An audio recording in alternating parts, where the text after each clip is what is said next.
Okay. Hey, what's happening, everybody? Thank you for those that have come in early. We are just setting up everything here, waiting for some more people to come in, and then we will have, we'll get this going. Let me see here. Alright, so I can zoom this in.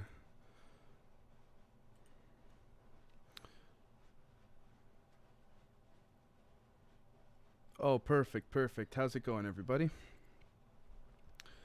Alright, so we're going to have some fun this evening. Now, while we just wait a few more minutes to let some more people come in, although there's quite a few of you already, I don't think you wouldn't mind if I started sooner rather than later. How's, let's go, Brandon, nice. How's everybody doing today? I have a few different screens, so again, please forgive me if I don't appear to be looking at the screen, but I can assure you I am. What's Papa Lock? Nice. Okay, let me adjust that. Bring that up a little bit more. Okay. All right, so we are live. We got about 40 people in the chat room or in the stream. That's awesome. I really appreciate that, guys. So let's jump into it. Quick little heads up. I am a little bit more. Oh, how is life under Lord Trudeau? I gotta be careful the stream doesn't get nicked. Michael Farrell, super cold in Oklahoma. Welcome to the club, my friend. Absolutely. Rhonda, I'm doing very good. Thank you. Oh, Miguel. Wow. Holy crap. So you've been around since the beginning. That's so cool. Truly, truly appreciated. Nice. Theodore, that's awesome. Oh, very nice, Michael. Enjoy the week off. All right, so let's jump into this. Please forgive me if I don't seem as alert or as mentally sharp as I normally do. Just came off of 5 hours of recording, believe it or not, and that's why I'm probably going to take tomorrow off at this point, because just need a bit of a break. But anyways, let's see. Oh, Will James, thank you so much. All right. Oh, SCP, these past few days, there's been some wrong energy. Tell me about it. Okay, so let's begin. We're going to look at the NSA document first, and then we're going to look at a couple other things as well that I found extremely interesting, pertaining to, again, alchemy, pertaining to, again, you know, we're traveling up but not going higher. There's a lot more to that, but more specifically, the GWEN towers. So let's start with this, and then we'll go into the GWEN towers, and then we'll go into the dark psychology aspect of it. So again, I want to give you guys a bit of a forewarning. This part of it is not the most exciting part. The GWEN towers part probably is, but we have to, I feel we need to start with this. We're not going to read word for word, but this was a declassified NSA document, communication with extraterrestrial intelligence. And it says here, we are not alone in the universe. A few years ago, this notion seemed far-fetched. Today, the existence of ET is taken for granted by most scientists. Even the National Academy of Sciences has gone on record that contact with other civilizations is no longer something beyond our dreams, but a natural event in the history of mankind that will perhaps occur in the lifetime of many of us. Now, I want to say for those that are already in the stream, please, I encourage you to stick around, because this speaks to an even larger picture than that of the extraterrestrial angle, which is why, again, I'm trying to really delve into the concept of physics, philosophy, and intertwining it, not in a forcible way, but in a way that seems to, you know, bring it full circle. So let's see here. The next question is, where is everybody? The nearest neighbor to our solar system is Alpha Centauri, only 4.3 light years away.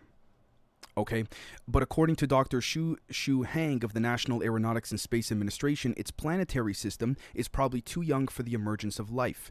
Two other heavenly friends, Epsilon Eridani and Tau Ceti, about 11 light years away, are stronger contenders for harboring life. Okay, now what's interesting about this is that it says here, nevertheless, if superior civilizations are abundant, nearest would probably be at least 100 light years away. Okay, now what's interesting is that if we go back and let's point some things out already. Alpha Centauri, we see here Epsilon Eridani and Tau Ceti. These are all star systems that, again, have also been referenced in recent conversations, declassified documents, you name it, right? So now what we'll find here is that Epsilon Eridani and Tau Ceti were the targets on which Dr. Drake focused his attention in the spring of 1960 in Project Ozma, an attempt to detect possible intelligence signals from outer space. All right? Now, this is when it gets big, folks. This is the hidden sentence, if you want to call it, or the hidden key, okay, that leads to the GWEN Towers concept. So, okay, in 1960, Project Ozma, an attempt to detect possible intelligence signals from outer space, was sent out. The frequency selected for listening, okay, was 1420.405752 megacycles per second. Okay, I need you guys to keep that in mind, please. Megacycles per second, more specifically, cycles per second. All right, this particular frequency, postulated independently by two professors on the faculty of Cornell University, Giuseppe Coccioni and Philip Morrison, happens to be the radiation frequency of atomic or free hydrogen which permeates space in great clouds. Now look at this. Moreover, this frequency is within the range of radio frequencies able to pass through the Earth's atmosphere. Now, what we've seen recently, let's do a quick little, for the sake of a visual, let's do Eric Weinstein, Hal Puthoff. We see this conversation took place, and I believe Jesse Michaels, if I'm not, yes, this video right here, put this out about a week ago, give or take, right? And actually, speaking of which, again, make of these individuals what you will. I don't mean any bad intention in that way. We have Hal Puthoff, Lou Elizondo, Dr. Eric Davis. Now, what's interesting about this is that in this episode here, there was the discussion of something called neutrinos that, according to public, the surface level of academia and physics is not anything. Now, I'm going to be honest with you guys. I'm not a physicist, but this is when it gets really interesting. Presumably, the significance of this frequency would be known to other intelligent beings in the universe who understand radio theory. All right? We are still talking about radio waves as the communication medium. Other possible media might be masers, lasers, or the as yet undiscovered and unnamed quote-unquote razors. All right? A technology superior to ours might even have learned how to modulate a beam of neutrinos, which are weightless, uncharged particles that physicists on Earth find it difficult even to detect. Okay? Now, this is what's also equally as interesting as well. Let's take a look here. The growing presumption that life exists in other worlds led in 1971 to a six-nation multidisciplinary conference held in Soviet Armenia on communication with ET. The U.S. delegation of about 24 scientists was headed by Dr. Carl Sagan of the Center for Radio Physics and Space Research at Cornell University. Okay, the report of this conference, published in 1973 by MIT, deals with such subjects as the evolution of intelligence, the lifetime of technical civilizations, and the number of advanced galactic civilizations. Now again, why are they holding such conferences? Again, they hold think tanks even when they felt the need to not disclose such, revelations of ETs existing. You don't think by the 70s they knew? We even have the evidence to support that they knew by the 70s, but let's carry on. Last November, now this is what gets even more interesting from an esoteric sort of numerology angle, and I promise I'll stop there because there's a lot just from these two paragraphs alone. Last November, a group of scientists at the Arecibo Observatory in Puerto Rico sent a 3-minute message beamed at Messier 13. Again, the number 13, take that as you will, the Arecibo message, and this represented man's first attempt to take the initiative in communicating with another civilization. All right, now here's what we'll find. If we go to this right over here, if another civilization were trying to establish communication with us, it would first embark on attention-getting signals of such a nature that we could distinguish them from random cosmic noise. Right? Once we receive a recognizable signal, we have a good chance of understanding the message. For example, they could start with trains of signals corresponding to the natural number 1, 2, 3, followed perhaps by prime numbers. Now, this is what's interesting, because I need you guys to keep this in mind, please.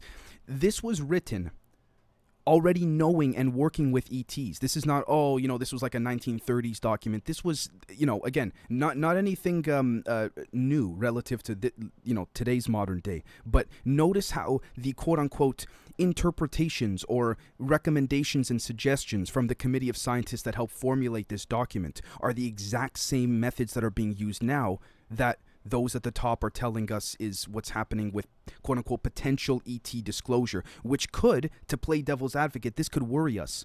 Because again, we could also argue with the whole sense of not breaking free will but bending it. We could say that this document right here was the purpose of putting it in front of our face all along, amongst other things, to go forward with this. But let's carry on. So look at this right here. They might continue. Again, notice how they use might. They go right up to that line of confirmation, but then they don't. They might continue with equal length extended signals consisting of start and stop impulses with occasional pulses in between. When these signals are aligned flush over one another, they would show a circle, the Pythagorean theorem, or similar geometric design. Again, the Pythagorean theorem, again, the quote-unquote coincidences from all of this are incredible. Now, let's wrap this document up, and let's please keep in mind, folks, the frequency selected for listening in Project Ozma was 1420 point blah blah blah megacycles per second. Again, please keep the cycles per second in mind.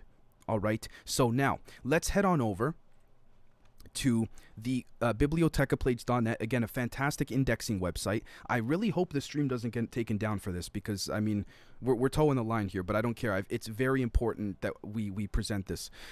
So let's see here. GWEN stands for the Ground Wave Emergency Network. It is a communication system that the military is in the process of constructing as we speak. Now, I'm pretty sure they're done with it. If they, reconstruct it or whatever, it's just to update it. Now, I need you guys to keep this in mind as well. There's a lot to sort of note down here, but I promise you're going to go, holy crap, at the end. It operates, the GWEN networks operate in the VLF, ULF, or ELF range. I'm not reading off of anything right now. All three of those terms, they mean the same thing. VLF, very low frequencies, ULF, ultra low, and ELF, extremely low. Okay, now we notice that these range of frequencies were selected because its signals travel by means of waves that have a tendency to hug the ground rather than by radiating into the atmosphere. Interesting, isn't it, right? Let's hop back over here. Oh, if they may communicate with us, it may be a way through that of neutrinos, which are the same frequencies that hug the ground. Oh, how convenient in this document, right? Weightless, uncharged particles that physicists on Earth find it difficult to even detect. Okay, so again, how convenient, but let's carry on. So we see here, according to a 1982 Air Force review of biotechnology, ELF, extremely low frequencies, has a number of potential military uses, including, quote, dealing with terrorist groups, crowd control, controlling breaches of security at military installations, and anti-personnel techniques in tactical warfare. The same report states that EMF systems would be used to produce mild to severe physiological disruption or perceptual distortion or disorientation. They are silent, and countermeasures to them may be difficult to develop. Okay, now, here's what's like, I mean, you want to talk about being blown away, so to speak, in terms of a conspiracy? Again, I got to be careful because of YouTube, but when they say that it's not always, guys sitting in a room rubbing their hands laughing, I would tend to agree with you, but this time around it was. And I think again, let's take a look here. Suppression of vital data in physics. Okay, for thousands of years, many discoveries have been suppressed from the populations of the planet in order to keep them in bondage. I argue, guys, this is arguably one of the most significant parts of the stream that I really wanted to lay out and present. The burning of the libraries of Alexandria is one example of how information can be suppressed. Another example would be the technique of suppression of scientific information by simply, quote-unquote, altering the information. Okay, so let's take a look at this right over here. In late 1864, guys, this is 1864. Okay, James Clerk, in about 40 years from now, that's 200 years ago, James Clerk Maxwell published his epic material on electromagnetic waves. He was a mathematical genius whose work was only available to certain covert departments in the government. His material dealt not only with electrical and magnetic waves, but also the relativistic ethereal psychoactive component of these waves, representing electromagnetics of the second order and above.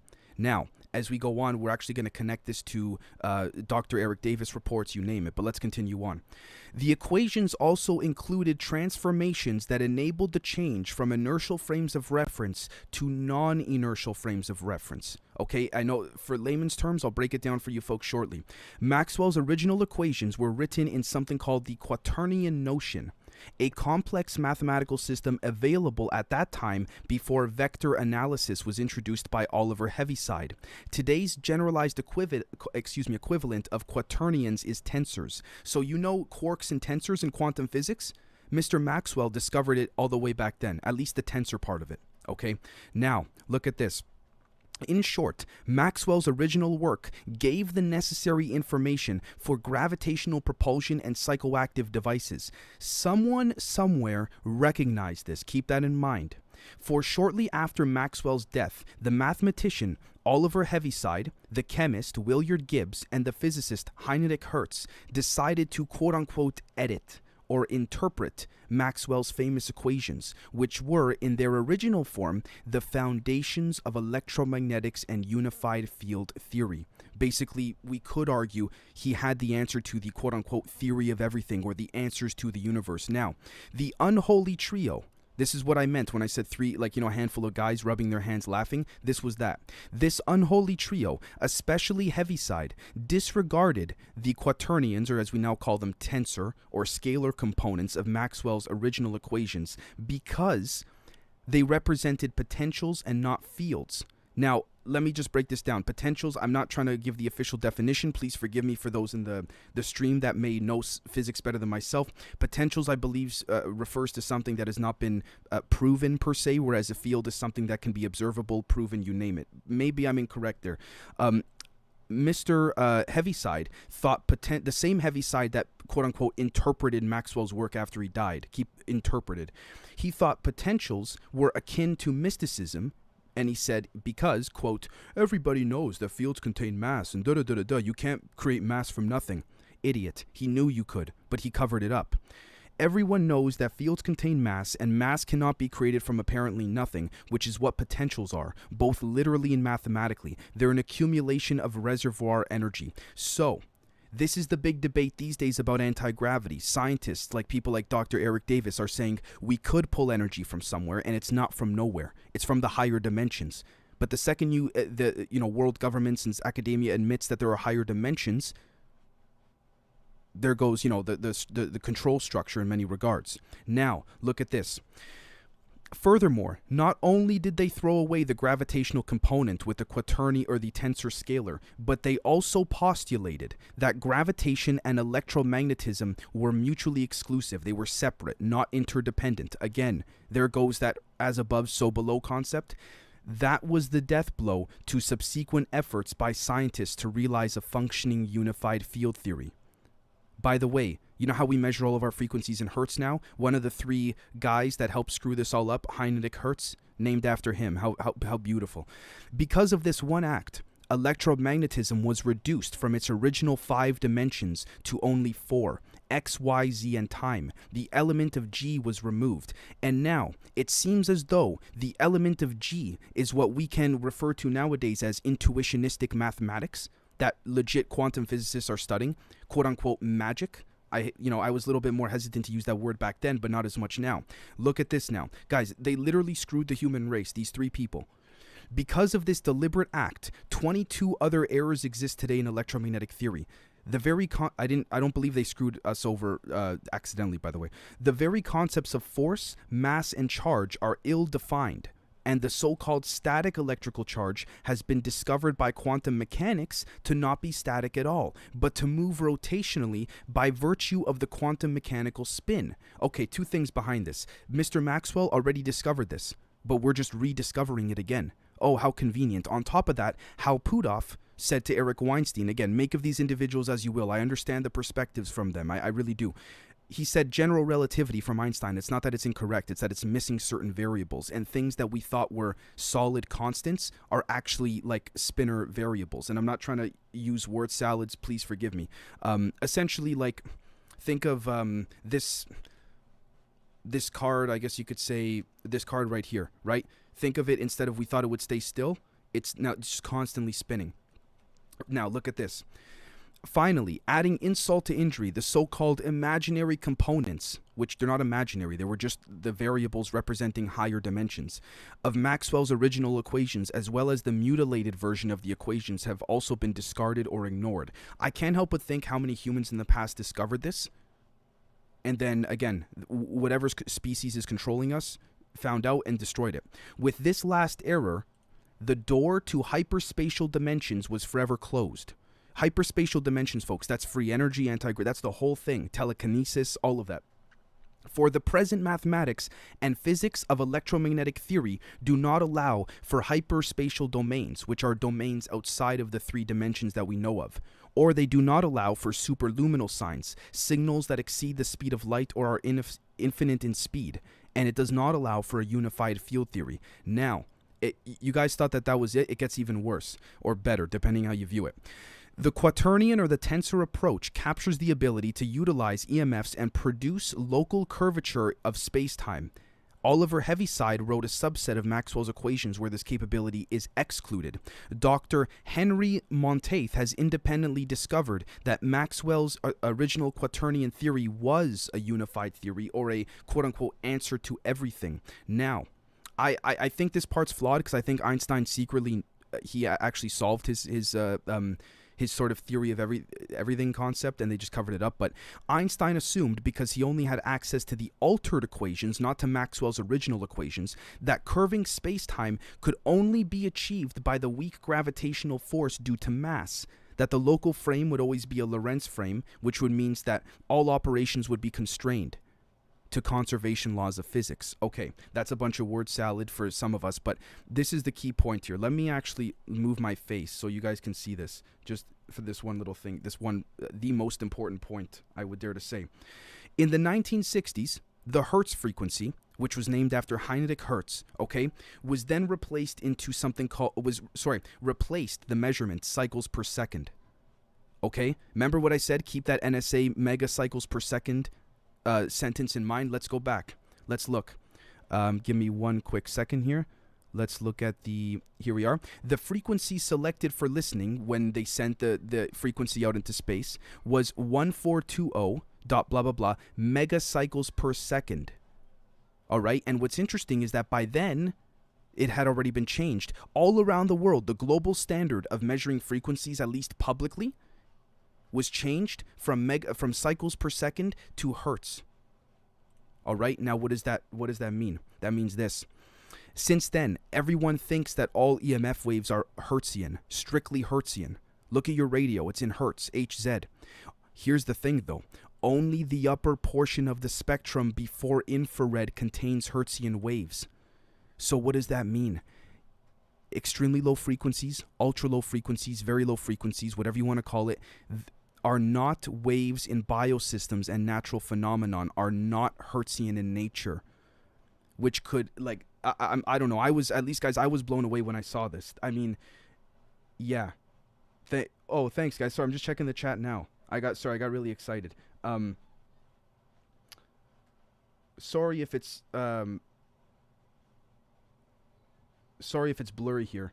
My apologies. But anyways, point being is this could make sense about how it's all around us. These 3 guys literally screwed over the human race without a shadow of a doubt. And I can only speculate because I wasn't there. I mean, I'm sure there were people behind them that were pushing for this. Again, after Maxwell died, all of a sudden they said, "Oh, let's edit or interpret all of this," right? And so this actually, again, this could be a total BS story, but this makes sense to me because what's interesting is that we see here. Sorry, give me 1 second. There were originally 5 aspects to 5 dimensions, if you will. 3, 4, yeah, the element of G was removed. And I believe that humans can only, allegedly, depending who you ask, interpret, I think, up to 6 or 7 dimensions. And then beyond that, it's very difficult to comprehend in an esoteric sense. Anyways, point being, this is not science fiction. This is legitimately full on right there. And now, if we go, okay, and we look, for example, at, let's say, for this right over here. Let's go to, hold on. Teleportation Physics Study by, again, Dr. Eric Davis, 2003. He talks about traversable wormholes and pulling, right here. Here we are. Let me zoom in. Sorry, let me put my face back in the corner. Sometimes I get so excited I forget to do those things. Extra space dimensions and parallel universes, vacuum hole teleportation. Okay, many different ways of pulling zero-point energy, wormhole thin shell formalism, quote-unquote exotic matter energy requirements, right? Engineering the vacuum, the polarizable vacuum representation of general relativity. Hold on a second. This was written for the Air Force. The reports are out there, but I thought that all this stuff is nonsense. So what is this, just a hypothetical report for the Air Force? Again, why is taxpayer money being wasted into that? You see, the questions, you can just keep going. I mean, look at all of this. Faster than light, mega electron vaults, neuro-linguistic programming, nuclear magnetic resonance, psychokinesis. I mean, polarizable vacuum representation of general relativity. It just keeps going. Weak zero-point energy, weak energy conditions. Actually, believe it or not, I want to give a quick personal example. I was watching someone who's coming on the show next week, Artisan Tony. I'm a big fan of his channel, interview Lou Elizondo, and he just blatantly asked Lou, he goes, can you tell me the frequencies in which you can see these things that you've read on those top secret documents? And Lou was just like, I can't answer. I think it's these. It's the VLFs, it's the ULFs, the ELFs. Now, let me apologize ahead of time if I'm totally wrong here, guys. Let me apologize, but I don't think so, because this would make sense. Ah, Brandy, good point. Isn't it funny that they claim we can only interpret 7 dimensions, as with the original 7 planets? Right, Jack, incredible. Tatur, yeah, we can definitely cover Ukraine and all that. Okay, is it Ace Man? Thank you. Okay, so you guys see what I'm seeing. Okay, so you see what I'm seeing. All right. Dangerous Dan says hello. Oh, nice. Let's see. Heaviside did do a lot more than initially thought. Yeah, there's a lot of that. So now, excuse me, let's head to this right over here. Okay, this is going to factor in. This is that whole we're traveling up but not going higher. This has been speculated. This is also how our solar system is moving, in the sense that, again, we're moving upwards, but we're not moving in height. And I know that's a bit of a difficult thing to comprehend in some cases. But if you folks remember the stairs thing from Inception, that scene there. Actually, let me see if I can... hold on. Let me see if I can pull that up. Do you guys know what let me ask the chat. Oh, thank you, Tatur. Thank you. It is Ace Man. Do I have a podcast? Yeah, it's this one, my friend. I just got to click on it. Okay. So do you guys remember this Inception staircase scene? This one, where they keep walking up the stairs, but hold on, let me get a nice clear one. Yeah, there we go. But it's an illusion, so to speak. Okay, let me just ask the chat. You guys know what I'm talking about here? Just want to make sure. Okay.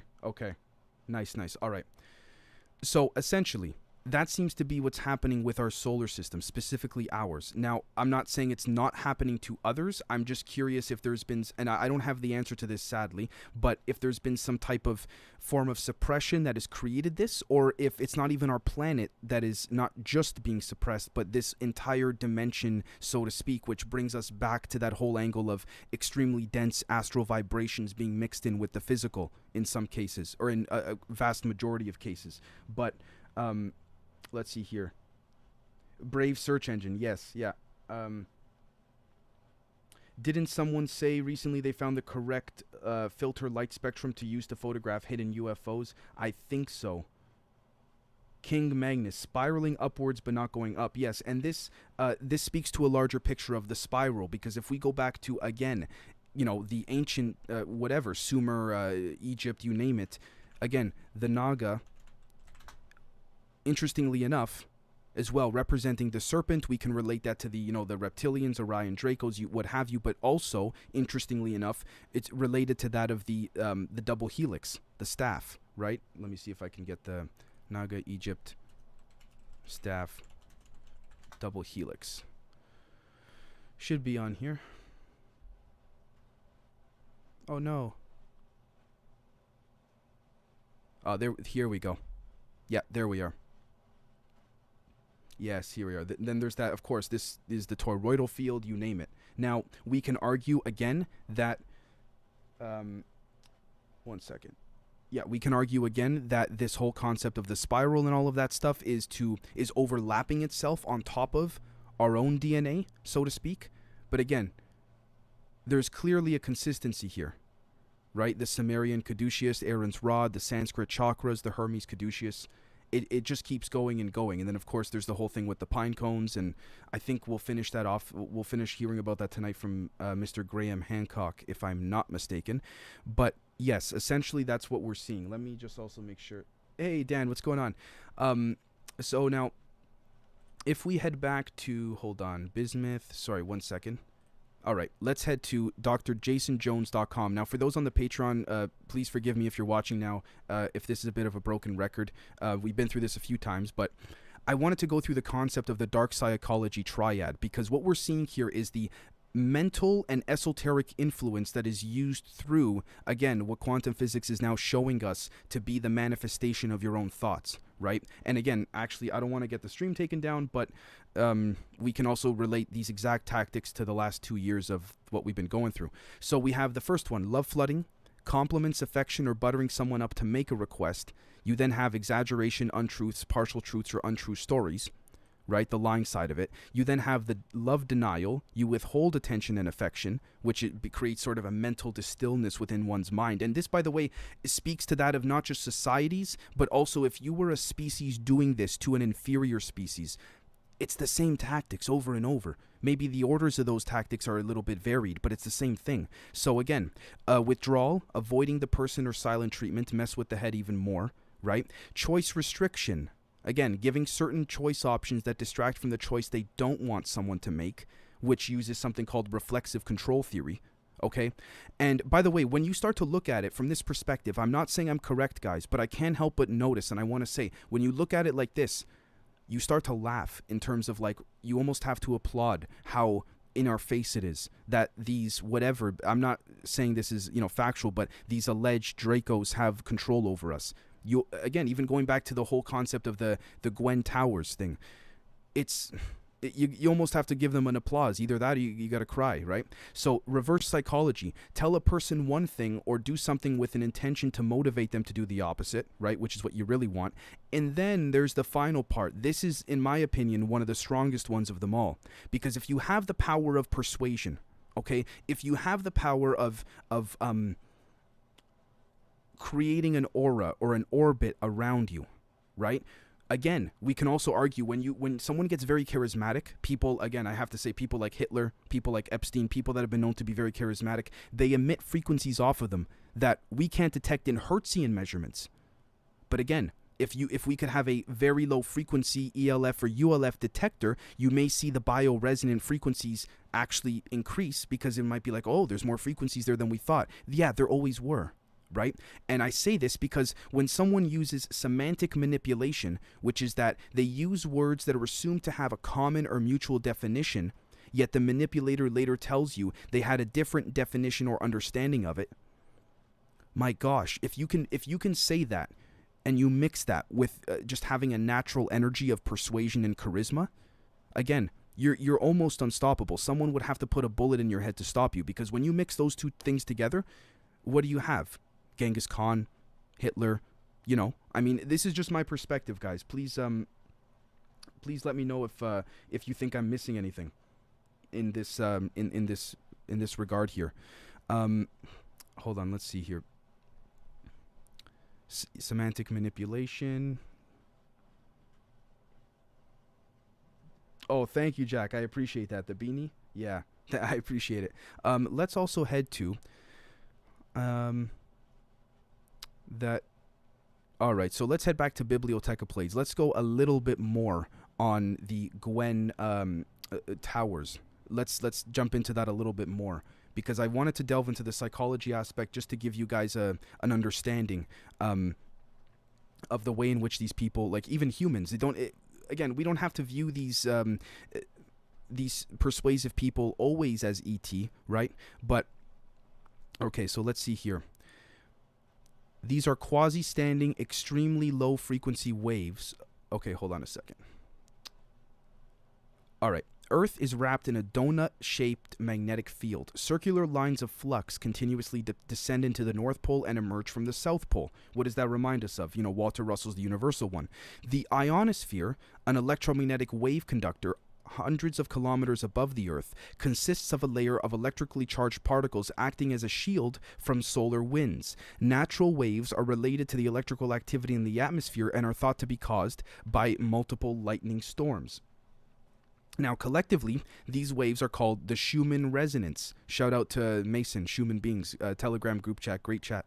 The current strongest at 7.8 hertz. These are quasi-standing, extremely low ELF waves that naturally exist in the Earth's EMF cavity, the space between the ground and the ionosphere. You know where else we have a cavity that has the same type of shape?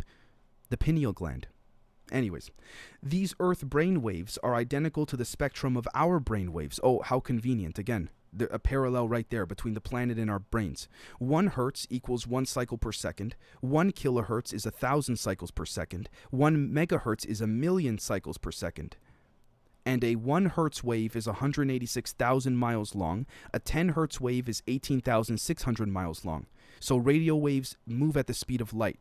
Now, it says here the creator. I don't know who they're referring to.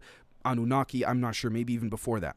The creator designed living beings to resonate to this natural frequency pulsation in order to evolve harmoniously, which would explain or make sense with respects to, again, think of him as you will. It's not for me to say one or the other, but Alex Collier says that when you evolve as a, into higher dimensions, if you will, the music is the music of the cosmos, of the planets. Apparently a species like the Andromedans don't listen to the music the same way that we do. Now, again, I know Mr. Collier's a controversial figure, so I want to leave that there. The ionosphere is being manipulated by U.S. government scientists using an Alaskan transmitter called HAARP, right? High Frequency Active Auroral Research Program, which sends focused radiated power to heat up sections of the ionosphere, which bounces power down again, which would explain why when these beings, regardless of their species, when they come, they need to ionize certain air pockets because they need to allow, it seems like, ELF waves to be able to be more free-flowing in certain parts of the air that they would need their ships or their craft to come and go from, which would then corroborate Frederick Portugal's DIA alien hunting binocular invention, so to speak, with respects to him saying he's seeing craft coming and going, dropping cargo into the ionosphere, literally. And again, it's even possible that we may not, if we even went to that ionosphere and whatever air pocket is there, we may not even be able to physically feel it if we put our hands into wherever the craft is, because we are not in touch with the extremely low frequency resonance. Now, let's continue on. ELF from waves from HAARP, when targeted on certain areas, can engineer weather and create mood changes affecting millions of people. It's possible it's happening to me right now. The intended wattage is 1,700 billion watts of power. Okay, 1 second. A former government insider deduced they want to flip the world upside down. 64 elements in the ground modulate with variation the geomagnetic waves naturally coming from the ground. All right, the Earth's natural brain rhythm above is balanced with these. These are the same minerals as the red blood corpuscles. There is a relation between the blood and geomagnetic waves. An imbalance between Schumann and geomagnetic waves disrupts our biorhythms. These natural geomagnetic waves are being replaced, again, by VLF ground waves from the GWEN towers. So they're basically trying to sugarcoat the Earth's natural resonance. Again, I don't even want to get started on why that's terrible, but to sort of mask it as their own. Again, taking our best tricks from nature, so to speak. So let's see here. A GWEN station transmits up to a 300-mile radius, the signal dropping off sharply over the distance. The entire GWEN system consists of, let me see, depending on the source of the data, from 58 to an intended 300 transmitters spread across the USA, each with a tower 299 to 500 feet high.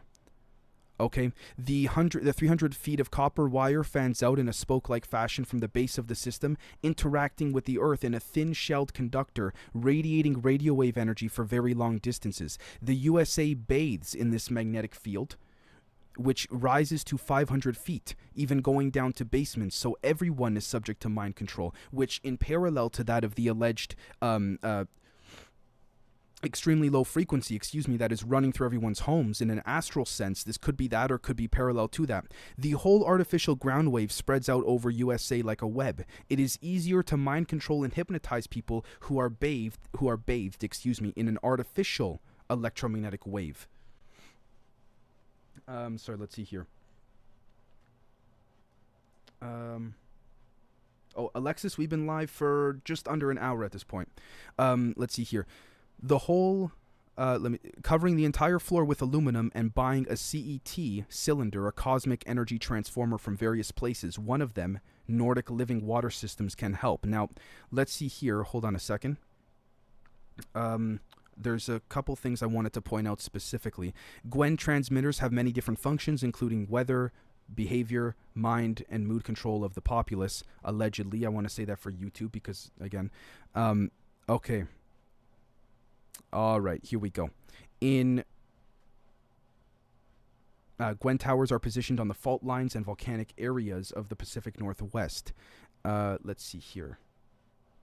The GWEN towers positioned along the areas north of the Missouri and Mississippi rivers were turned on for 40 days and 40 nights, probably mocking the flood of Genesis. Now, I can't say if that's corroborated or not. I'd have to look into that. But in 1963, Dr. Robert Becker explored effects of external magnetic fields on brainwaves, showing a relationship between psychiatric hospital admissions and solar magnetic storms. Okay, now this is when it gets, look at this. It's very possible that people with quote-unquote mental issues, not all of them, but a chunk of them, were not having mental issues at all. He exposed volunteers to pulsed magnetic fields similar to magnetic storms and found a similar response. In the United States, 60 hertz electric power extra low frequency waves vibrate at the same frequency as the human brain. In the UK, 50 hertz electricity emissions depress the thyroid. Dr. Andrija Puharic in the 1950s and 60s found that a clairvoyant's brainwaves turned to 8 hertz when their psychic powers were operative. In 1956, he observed an Indian yogi controlling his brainwaves, deliberately shifting his consciousness from one level to another. All right. Puharic trained people via a biofeedback to do this consciously, that is, creating 8 hertz waves with the technique of biofeedback. Now, for those that have just come into the stream, I very kindly ask that you... oh, hey, from New Zealand. I very kindly ask that you sort of rewind a bit to the first 20 minutes, if you be so kind to, simply because it's a real shocker what we look at there, and it elaborates on this. So we see here, a psychic healer generated 8 hertz waves through a hands-on healing process, actually alleviating that patient's heart trouble. We could argue this could be Tantra, Tantra meditation, things like this. The healer's brain emitting 8 hertz. One person emitting a certain frequency can make another also resonate to that same frequency, which explains the whole, telepathic abilities. Our brains are extremely vulnerable to any technology that sends out extremely low frequency waves because they immediately start resonating to the outside signal by a kind of tuning fork effect. Puharic further examined and he discovered that 7.83 hertz, which is the Earth's pulse rate, made a person feel good, producing a sort of altered state. This is during his experiments. When he projected 10.80 hertz in the ELF range on them, it caused riotous behavior, like make angry, going nuts. And again, look at this, guys, the 6.6 hertz, again, there's the 666, or the 66 rather, caused depression when he emitted this to them. Puharic, okay, I gotta be careful with this now, made ELF waves change RNA and DNA in the body, breaking hydrogen bonds to make a person resonate at a higher vibratory rate. He really wanted to go beyond the psychic 8 hertz brain waves and attract psi phenomenon. Okay, let me just check the chat very quickly because we got some more to look at here. But again, this was long before the beep boop and all that stuff. Robert Mitchell, the real war is in your mind. I could not agree more. Truly could not agree more. Yes, that intercourse can also cause harmonic convergence. Absolutely. hold on a second. The Robert, the sexual energy and intentions, right? Yep. Jack, it's a near perfect mind control system due to its range and potency. Yes. I got to be careful with some of the comments. That's why I'm not reading all of them, guys. Please forgive me. Samcha, yeah, in a positive way, I would agree. Yeah. So let's see here. James Hurtak, who once worked for Puharich, also wrote in his book, The Keys of Enoch, that ultraviolet caused hydrogen bonds to break and thus raised the vibratory rate. Puharich presented the mental effects of ELF waves to military leaders, but they would not believe him. He then gave his information to certain dignitaries of other Western nations. They believed him. You want to know why? Because the U.S. government burned his home in New York, burned his home down. He then fled to Mexico. So they did know about it. They just pretended not to and said we're not interested, right? However, the Russians discovered which ELF frequencies affected what portion of the human brain. It was on July 4th, 1976, they began zapping the U.S. Embassy in Moscow with EMF waves, varying the signal, also focusing on 10 hertz. 10 hertz puts people in a hypnotic state. Russians and North Koreans use this in portable mind control machines to extract confessions. This system can also be found in some American churches to help the congregation believe. That's interesting. Let's see here. The Russian woodpecker signal was traveling across the world from a transmitter near Kiev in Ukraine, ironically. The U.S. Air Force identified 5 different frequencies in this compound with the harmonic woodpecker, that the harmonic woodpecker was sending through the Earth and the atmosphere. Quick little side note, Putin wants Chernobyl. So take that as you will. And he took Kiev. So we can chat about that a little later. I got to be careful because of YouTube. There's some stuff that I wanted to present that I might not be able to on the stream at least. But anyways, in Mexico, Puharich continued to monitor the Russian ELF wave signal and the higher harmonics in the megahertz range. He was somehow induced to work for the CIA, and he and Dr. Robert Becker designed equipment to measure these waves and their effect on the human brain. Puharich started his work by putting dogs to sleep. By 1948-49, he graduated to monkeys, deliberately destroying their eardrums to enable them to pick up sounds without the eardrum intact. Do you guys realize what this could mean? You can hear without your ears, assuming everything is done in ELF waves. That's big. He discovered a nerve from the tongue could be used to facilitate hearing. He created the tooth implant that mind control victims are now claiming was put in by their dentist unbeknownst to them and causing them to hear voices in their head. These were placed under caps or lodged in the jaw. Wouldn't surprise me, right? Implants are now smaller than a hair's width and are injected with, with beep boops. Millions have done this unknowingly. I'll leave that there. These biochips circulate in the bloodstream and lodge in the brain, enabling the victims to hear voices via the implant. There are many kinds of implants now, and it is estimated that 1 in 40 people are recipients of these tiny implants due to alien abductions. However, others have suggested that 1 in 20 might just be a more accurate statistic. All right. The fake alien abduction revealed by many victims are actually engineered by the U.S. military. That's that NSA Project Mannequin again, guys. Using advanced tech to create holograms or fourth-dimensional pictures or holographic spaceships outside. The holograph or advanced tech can actually create a scenario where the person believes he or she is going into a spaceship. However, once inside, the aliens are in masquerade and they're actually military personnel outfitted in costumes like advanced skin suits and what have you. So again, take that as you will. We see here they're banking on the poor, helpless victim's feeling too intimidated to reveal such a shocking episode, lest ridicule be visited upon them. All right, are the global masters, or the transnational elite, if you want to call it, forcing us to respond to an artificially induced vibratory rate? Right? These power mongers who want this planet to have a sudden leap in evolution, populated only by the physically aware and therefore superior class of humans. There's that whole angle again of having a superior form of humans, right? Now, interestingly enough, a brain functioning at beta level above 13 hertz is agitated and cannot change the perceptions if it is artificially stabilized to that frequency by technological methods. Okay, ELF waves create disturbances in the biological processes of the body, which again is allegedly in the thing called blank trails. I'm just gonna leave it like that. Again, so we'll kind of just leave that there. Now, New Age channelers are say we are going into a fourth dimensional frequency. Many of them claim to hear the voice of some ETs who inform them of this. This is no disrespect to, the New Age community. I always, as you guys know, try and take a little bit from everywhere and look for the consistencies and all that. But I mean, again, this would make perfect sense if it is being done. So we'll find here, however, some ETs are just plain Earthians in disguise. Using Tesla technologies, prisoners in the Utah State Prison were bombarded with a purported ET, each prisoner receiving the same identical message. All right? Curious indeed. Today it is relatively simple to produce these voices in the head, and implants are no longer necessary.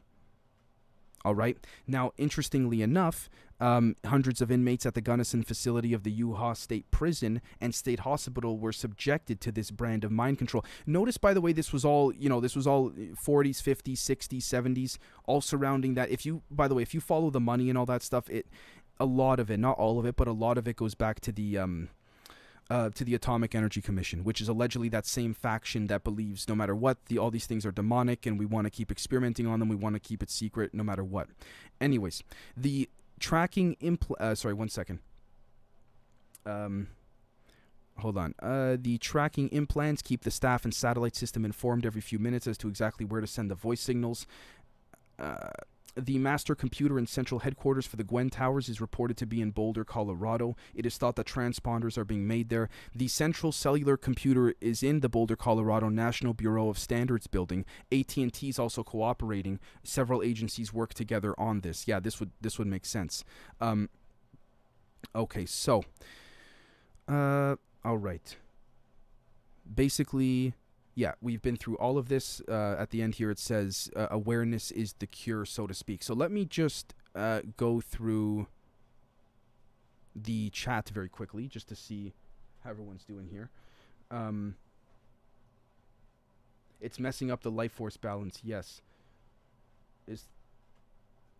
Dan, it's possible that with the birds crashing at once, there's a lot of it could be due to a multitude of things, but this would certainly be one of them. Oh my gosh, are you kidding me? Look at this. The United Kingdom police use 550 megahertz exclusively. Dr. Ross 80 used this frequency for CIA behavioral modification experiments. Police have a vast array of antenna to... Okay. Addy used 0.75 watts per centimeters cubed intensity of pulse, modulated microwave at a frequency of 450 megahertz, with an extremely low frequency modulation to control all aspects of human behavior. 450 megahertz radar modulated at 60 hertz greatly reduced T lymphocyte activity to kill cultured cancer cells. A study in the USA of their 60 hertz power lines repeated this. Through much study and oh my gosh, okay, this makes perfect sense. Through much study and analysis on this very topic, independent scientists have concluded that HAARP is slicing up the ionosphere, the world brain, like a microwave knife, producing long tear incisions and destroying the membrane that holds the reservoir data accumulated of all of Earth's history. This would make sense as to why we wouldn't be able to ascend as well. Again, for those that are on Patreon, you'll know we've discussed this before, but again, think about being a bricklayer, placing a brick on top of another brick, right? You need to make sure it's perfect, symmetrical, the whole thing. But if one little thing is in the way, the brick is not going to sit nicely on top of the other one. And that's what seeming to be the GWEN towers or HAARP is, right? It's creating that slice in between. Hold on, let's see here. However, there can be hope if we are aware of all the possibilities that exist. A healer called Mr. A claimed to have received ancient wisdom from the Earth's protective magnetic ring of energy, which stores within it all knowledge since time began. Ruth Montgomery wrote about this healer in Born to Heal. He claimed that if our energy flow is cut off from this magnetic field, then the universal supply is obstructed, and we are no longer in tune with these advantageous frequencies. Therefore, we begin to get sick. The power from this travels in split seconds around the world and is available to anyone who is capable of receiving and handling it. The waves from the ring were automatically translated into words in the healer's mind and interpreted as wisdom to diagnose and heal others. This ability coming from the storehouse of knowledge that has been present since the beginning of time. By tapping into this storehouse, he produced instant miracles, knitting broken bones and removing arthritis. This would make sense with respects to Don Phillips, saying that they have handheld devices that can diagnose, treat, and cure cancer, literally just like as if you've seen on an episode of Star Trek. The same handheld device can do all of that. That which we term reality, as understood mentally by our thinking process, is being altered and changed into different expressions to allow complete control of our personal reality, a complete absolution of that which has been normally operative in a divinely ordained natural frequency. We must not allow them to succeed because of the global masses' ignorance of this very advanced technology. So again, there's the Montauk Project. Here we go. Joyce Murphy presented data that showed that experiments on the 410 to 420 megahertz cycle have been done, which could affect the window frequency to the human consciousness as a whole. Okay, so if you're spraying these things all over the place, I mean, into the air and the airwaves and all of that, you shouldn't have to worry about the masses, quote unquote, waking up. But I think that's, again, this is interesting. Physicists in Russia have conducted in-depth studies on the effects of the mean annual or the average annual magnetic activity, electromagnetic and electrostatic fields on human behavior in the physical body. These electromagnetic and electrostatic fields can be likened to what is popularly known as biorhythms, right? These magnetic frequencies can be manipulated from a very simple piece of equipment operated at extremely low power levels. Our brain waves can mimic magnetic frequencies. From half a second to 4 seconds later, the neurons in brain waves are driven exclusively by this device. Power levels almost non-existent. All one needs is a circularly polarized antenna aimed up at the ionospheric cavity, and they can then manipulate the moods of everyone within a 75 square mile area. The body picks up these quote-unquote new manipulated waves and begins to correspond immediately. What is known as the sleep frequency will make everyone become tired and sleep. Okay, more info is available here. Is this still a thing?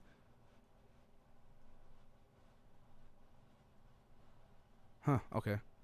Doesn't seem like it, but all right. Preston Nicholas, previously mentioned herein. Right after this, we'll probably head to look at some other things. Learned from his experimentation with his radio equipment that whenever a 410, 420 megahertz cycle appeared on the air, a psychic's mind would be jammed, finally tracing the signal to Montauk Point and the red and white radar antenna on the Air Force Base there. This is,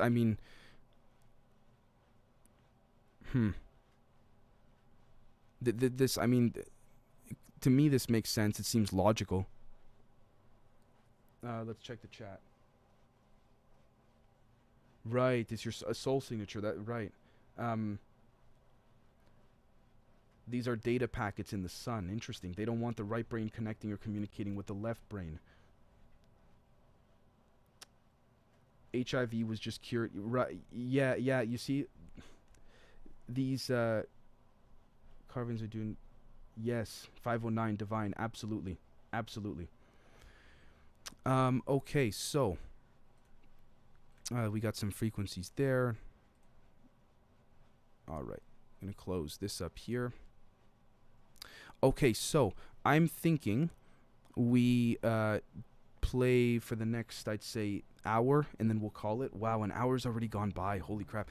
I'm thinking we'll play some Fortnite, but we will finish listening to Graham Hancock, and there's a lot more that I would like to go into, guys, but I do want to disseminate this in a sort of organized, spaced out way, and the reason I say that is because I just want to make sure everyone is sort of all of our audience is on the same page and all that, because we have a lot of committed people, which I truly appreciate. Okay, I thought Magic Johnson was cured. Phantom, yes, absolutely. Okay, so, and we can we can talk Russia and all that too, as well. There's a lot going on. Excuse me, I want to talk Russia, but the things I want to talk about will get the stream nicked. I'm pretty sure. Let's see. Joe Rogan, Graham Hancock. Let me know, guys, if... oh, perfect. Let me know the volume, by the way, on this, if it's too loud or anything like that. I promise I won't talk as much as last time. Manipulating the views of the voters. But I am and remain enormously encouraged by America. It may seem like a trivial issue, but the fact that state by state cannabis is being legalized, and that is resulting from a grassroots movement, that this enormous change has been made. It's ironic, it's strange that at the federal level, even though, 8 states now totally legal for recreational, 24 states legal for medical use, that at the federal level it's still a Schedule I controlled drug. This is a huge state of dissonance that exists, and America's going to have to put it right.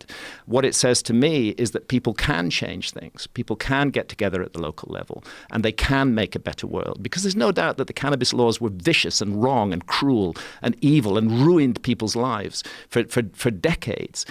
And it's people who've changed that. It's not government who's changed that. It's the people at the grassroots level. America's a country where that can happen. And I remain encouraged about the role of the American people, while often in despair about availability, the dark psychology link. You can't access it on your end. By the way, quickly before we start gaming and stuff, look at this, guys. Again, take this as you will. Things resembling, again, Star of David, geometry, barium, aluminum. Again. Lager Mike 33. Is there any way to... Oh, hey, Shreya, what's going on? Is there any way to protect yourself from harmful waves? Example, clothes or hat. I think there are... yeah, I think... I don't want to say for certain. I think there's some in the chat that do know. Robert, Nuke 13, what's going on, man? I think orgone crystals help big time. But also, the audio's good, guys? Just making sure. About the role of the American state. Yeah, I'm encouraged as well. And, it's interesting. Ben and Jerry released something yesterday, which is really... or on 420, I should say, which was... oh, okay. They doing this again? Talking about the drug laws in this country and talking about how many... It's really opening this the idea of like how unjust these laws were, and how many of these laws targeted people of color, and how many people who are white people have profited off of this, and how many people are still in jail. Yes. For crimes that they committed, air quote crimes that are no longer crimes. That are no longer crimes. Yeah, and this is ridiculous. And these records should be. Is the audio good, guys? A bit loud. Okay, thank you.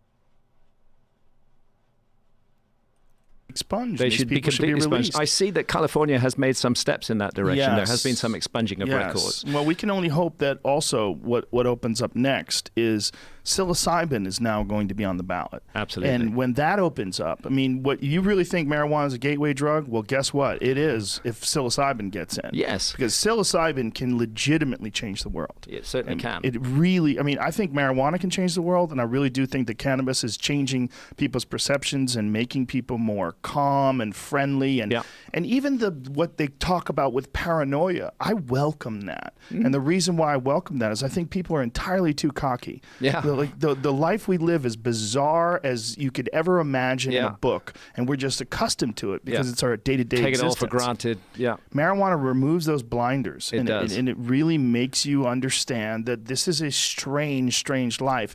And a lot of these pitfalls and problems that we have in our society are due to fear, and they're due to ignorance, and they're due to this lack of connection with each other. And cannabis and many of these other psychedelic drugs, they encourage this connection with each other, which is, I think, what we need. It's certainly what we need, and it's an aberration in human culture that we've created a society that demonized these substances and that made them illegal. It's a relatively recent thing. It's really just the last 100 years. It's a tiny part of the human story, and yet we're so arrogant as a society that we could set aside thousands of years of human tradition and experience and wisdom working with the plant medicines. We just set it aside, turn them into criminal substances, and say we know everything. What a huge and stupid mistake that is. On cannabis as a quote-unquote gateway drug, it absolutely is in this sense that the legalization of cannabis is going to open the doors to, as you say, to the legalization of psychedelics, because what's happening is that the population is completely waking up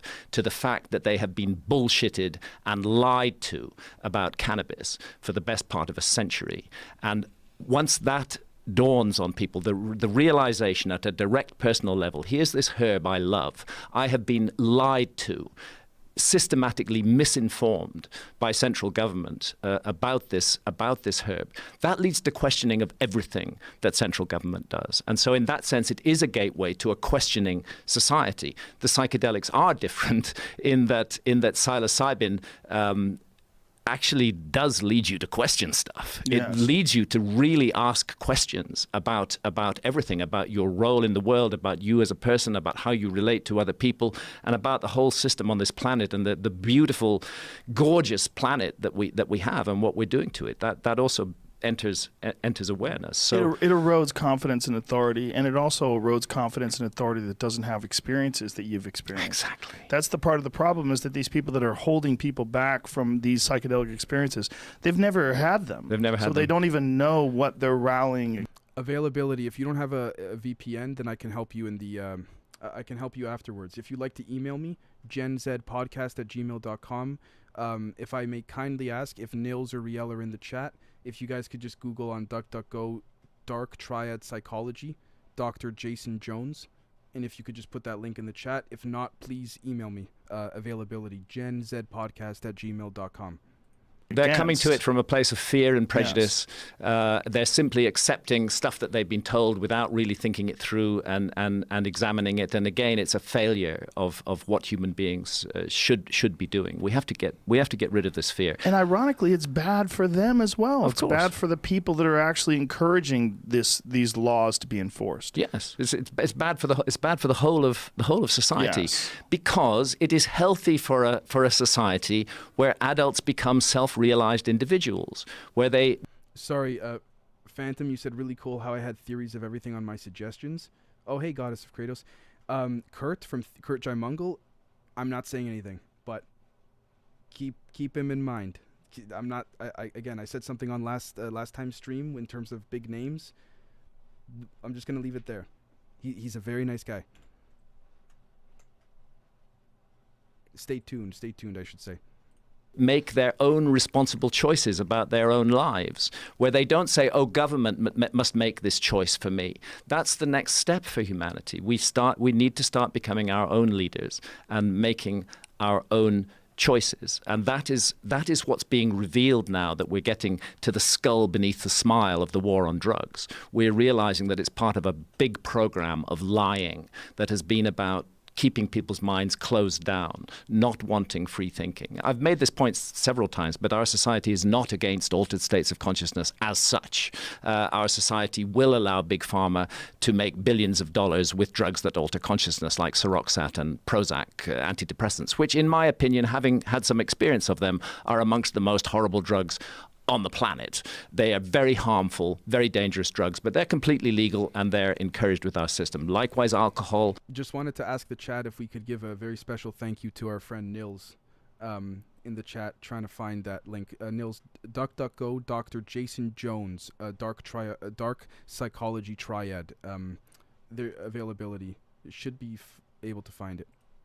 Very dangerous drug, causes fights, causes drunk driving accidents, leads to cirrhosis of the liver, completely legal and open. Our society is not against altered states of consciousness. As such, it's against particular kinds of altered states of consciousness that lead to questioning of the existing control system.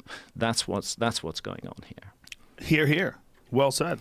And as you know, I have my own story with cannabis. Yes, and well, you and I had a moment. We had a moment, which was quite a life-changing moment for me, because if I may just rehearse a little bit of this for the audience.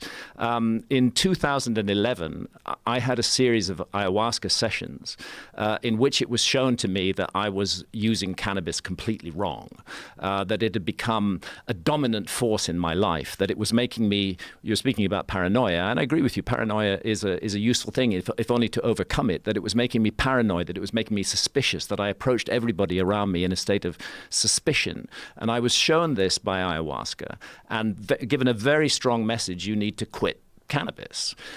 What I didn't realize at the time is that the problem was not cannabis, the problem was me, that I needed to fix those aspects of myself before I could have a proper relationship with cannabis. So after that ayahuasca session, having smoked cannabis for decades, literally 16 hours a day, 7 days a week, I quit. I quit for 3 years.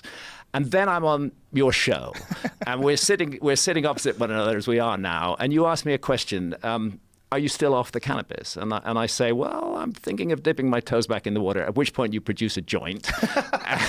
and we smoke it together.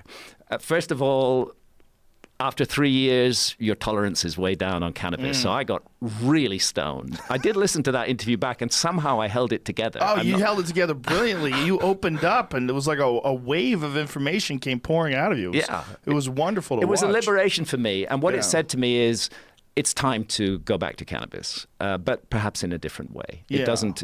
I need a different relationship with this amazing medicine, and if I can forge that, if I can make that different relationship happen, then it can be a constructive and positive part of my life. And I can say definitely that has been the case. And that's excellent. And so it's all thanks to you, Joe. I probably would still be off cannabis if it hadn't been for that joint. Well, I think people can develop these patterns of behavior that are destructive with anything, whether it's with alcohol or cannabis or sex or anything. People get in ruts, and it doesn't mean that the cannabis is bad. It means that you are on a bad mental path. Yes, exactly. And I mean, I'm not encouraging it for everybody, because some people, it genuinely biologically doesn't jive with them. Yeah.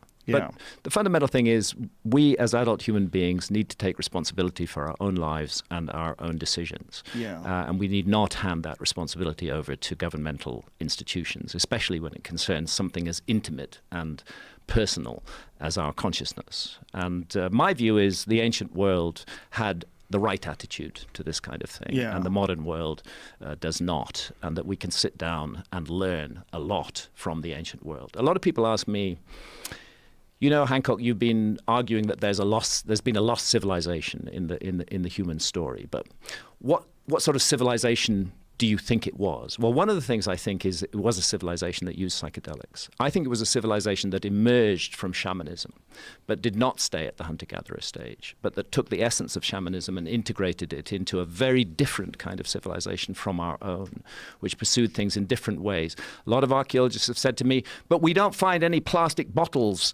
from the Ice Age. That means there was no advanced civilization during the Ice Age. Well, hang on. Maybe an advanced civilization might have decided never to get involved in plastic in the first place. Maybe there would have been a clear choice not to make plastic. Maybe they did things in completely different ways. Maybe they cultivated powers of the human mind that we dismiss and regard as completely unimportant. Woo-woo. Yeah, this is the thoughts about Egypt, correct? It's about Egypt and about other things. Episode 1284 for those asking. I mean, the specific example I give is above the... For those asking why we play games and stuff like that, it's just because, again, as Jack said, work hard, play hard. I figured, introduce an entertaining side to the show. Why not? King's Chamber in the Great Pyramid are 5 further chambers. And these chambers are roofed and floored with granite beams that weigh about 70 tons each. And there are hundreds of them. And these 70-ton granite beams, which to put in context, a 70-ton beam is equivalent in weight to 35 large SUVs. These 70-ton granite beams have been elevated to a height of more than 350 feet above the ground and carefully and precisely placed in position. It is very hard for archaeologists to explain how that was done using purely leverage and mechanical advantage. You can say, perhaps they built a ramp and hauled the stones up the ramp. But then you have to confront basic laws of physics. You can't haul a stone weighing tens of tons up a slope that exceeds 10 degrees.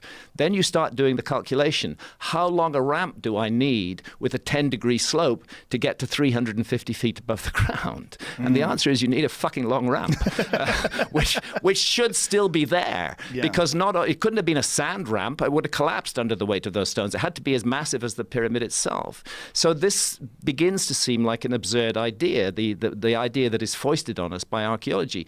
Maybe the idea that they regard as absurd, namely that psychic powers were cultivated by ancient civilizations, that they could use powers of the human mind that we have allowed to lapse. Maybe that idea deserves further consideration.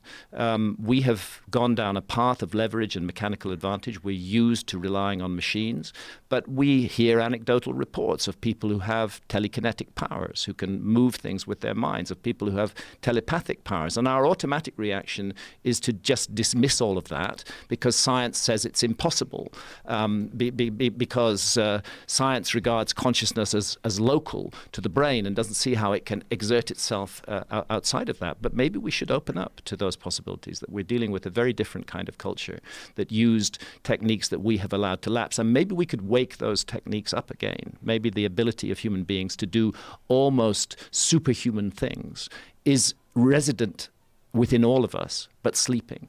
Well, it's pure speculation that they use some sort of a telekinetic power, but it's pure absolute, speculation. But it's absolute that they did something that we don't understand. If you think about the distance between us and the construction, just the modern accepted construction dates of the Great Pyramid, it's more than 5,000 years ago, or close to 5,000 years ago. Great Pyramid is supposed to be about 4,500 years old, That's really old. It's incredibly old, To think that someone back then could do something that would perplex us today with modern machinery.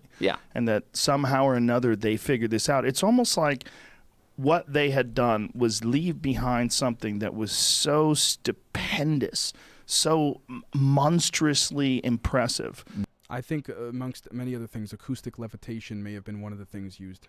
That it would transcend time. And that you would have to look at it even thousands and thousands of years later and say, hey, like this defies conventional explanation. This is not a simple, and I've seen some of the conventional explanations of the construction of the pyramid, and they conveniently neglect those chambers above the king's chamber. They do. They conveniently neglect a lot of those massive stones. And it's because it's one of those things you just go, oh, I don't know. What is this, Jamie? They're the chambers above the king's chambers, and each one of those floors consists of a row of 70-ton granite blocks that have been raised 350 feet above the ground. And not only that, but brought from Aswan in the south of Egypt, 500 kilometers south of the Great Pyramid. So, if there's any time in history where you could go in a time machine and go back and observe, would that be the time? I am just completely fascinated by the Ice Age at the moment. If you had one shot to go back and see what it was like in some place, you wouldn't go to the construction of the Great Pyramids?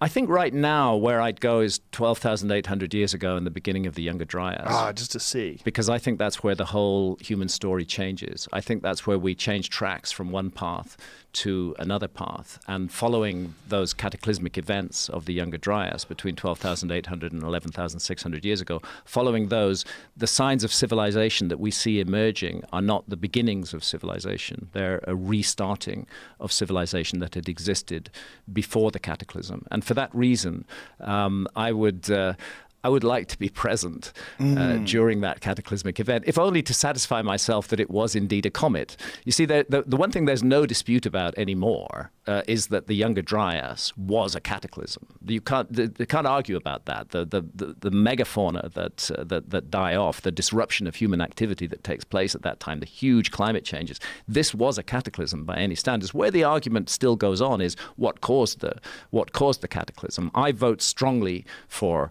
comet, multiple fragments of a comet hitting the North American ice cap and hitting Greenland as well. But there are other researchers in the field, like my colleague Robert Schoch, who thinks that the sun is more involved. This is healthy. This is very, very healthy, that we should be approaching this problem from many different perspectives and trying to figure out what the fuck caused this extraordinary event that occurs at a pivotal moment in the human story. The end of the Stone Age, the beginning of the Mesolithic, the end of the Ice Age, the beginning of the current age of the Earth. And suddenly we see these signs of civilization appearing, and in places like Göbekli Tepe, those signs already include highly sophisticated knowledge. And that's why I feel we really need to investigate the Amazon. There are 3 places in the world which are really lacking in the investigation right now. One of them is the Amazon, 5.5 million square kilometers, very little archaeology done. Another is the Sahara Desert. The Sahara Desert, tough place to work. I can understand why there's little archaeology done there. But the Sahara Desert was green during the Ice Age. It had a completely different climate regime. We should consider the possibility that missing parts of the human story are there. And then under the continental shelves, because sea level rose 400 feet. These are 3 domains that archaeology has largely not investigated. And it has largely not done so. They say, well, why would we spend the money on marine archaeology? It's much better to spend it on looking for shipwrecks rather than looking for signs of a lost civilization, because we archaeologists know there was no lost civilization. So that's the argument for the resources there. And the same with the Amazon, and the same with the Sahara Desert. Places in the very places in the world that those amongst us who are charged with the responsibility of interpreting the past have not looked at are the very places we should be looking at.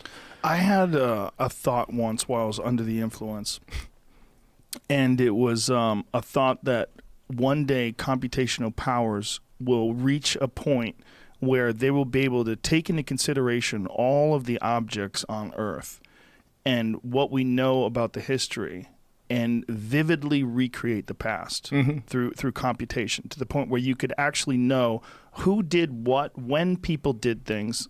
And that, I mean, I don't even know if this would be physical.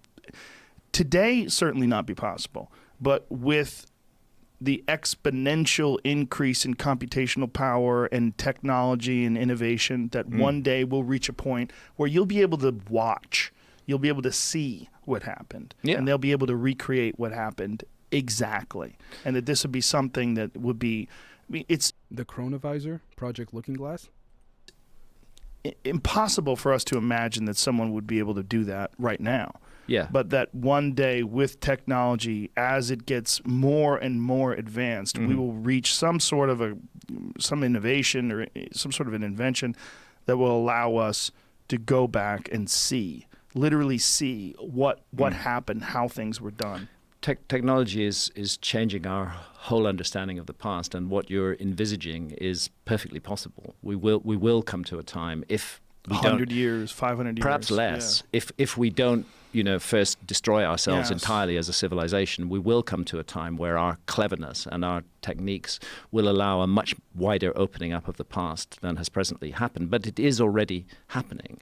One of the areas of science that I go into in America before is genetics and DNA. This is an area of science that was not much informing archaeology until about the 1990s. But since the 2000s has become very important in archaeology, because the technology has been developed where ancient DNA can be extracted and tested, and you can actually genotype an entire individual from DNA that may be 15, 20,000 years old. And this new technology of genome sequencing and DNA is another factor that is raising huge question marks over the past of the Americas. And one of the issues I go into in this book is the presence in the Amazon rainforest of a very specific, clearly identifiable pattern of DNA, which is only found in one other place in the world, and that is in Australasia, in Papua New Guinea, and amongst Australian Aborigines. It's Australasian DNA.